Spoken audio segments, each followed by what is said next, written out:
Truth is making a comeback.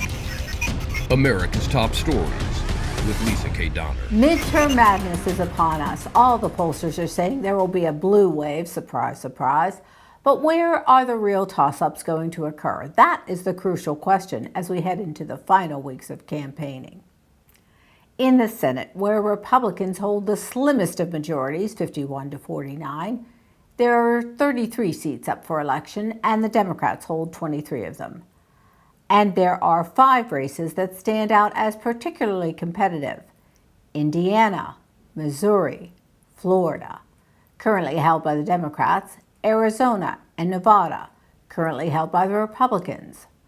Joining me now is Liberty Nation's chief political columnist, Tim Donner. And yes, we are related. Hi, Tim. Hi, Lisa. All right, so first up is the Senate race in Indiana. Take us through that one. Well, Republicans have very high hopes for the Hoosier state where Trump won big in 2016. The Democrat Joe Donnelly is trying to hang on against his GOP challenger Mike Braun. He's clinging to a slim lead down the stretch. Donnelly is about 2.5 points in the Real Clear Politics average. Okay, you've picked out another Senate race in Missouri. Well, this is another state, Lisa, where Trump won convincingly 2 years ago.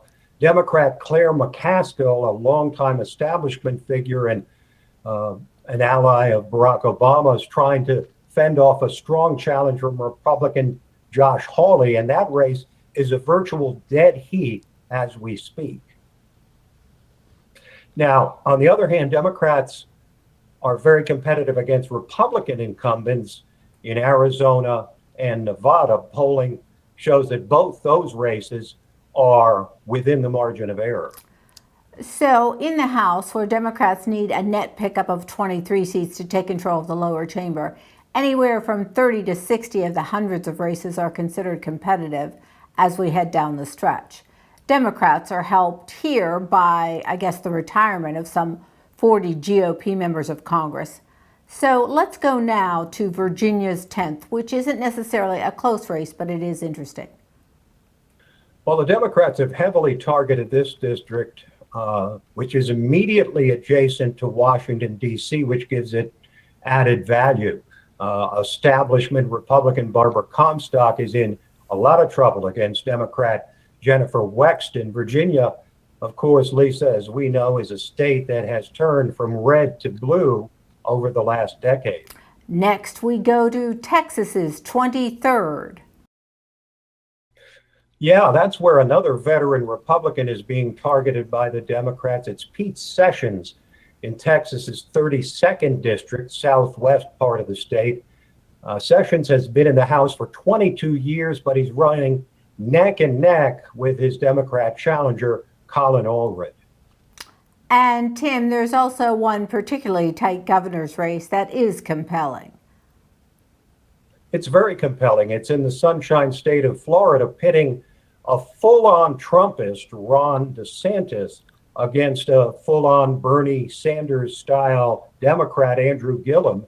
And Gillum's been ahead in virtually all the polls for some time, and they're now showing him with a 5-point lead with just days until the election.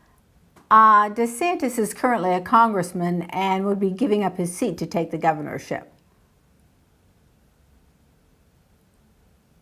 That's correct. And finally, can you give our viewers a quick primer on which way the wind has blown historically in midterms? Well, Lisa, if you take all the midterm elections since the Civil War, over 90% of the time, the party not holding the White House picks up seats in the House, and 70% of the time in those midterms, they pick up seats in the Senate. And the average gain of the out-of-power party, so to speak, is 30 seats in the House and 4 in the Senate. So the Democrats needing to pick up 23 is a very achievable objective. The economy is very strong, but it's not always the key factor in midterm elections like it is in presidential elections. And the other factor that's somewhat overlooked is that voters do prefer divided government. They generally have proven they don't like it when one party controls the presidency, the House, and the Senate, as Republicans do now. Now I'm going to put you on the spot. One surprise question, and that is McSally. Is she going to pull out Jeff Flake's seat in Arizona? I do believe that McSally will win. The wind is at her back at this point.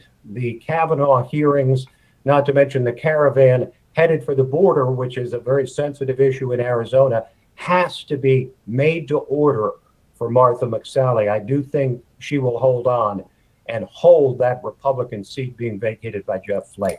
All right, so we're going to be holding you to it. You heard it here first, folks. Thanks so much, Tim Donner from LibertyNation.com. My pleasure, Lisa. Truth is making a comeback.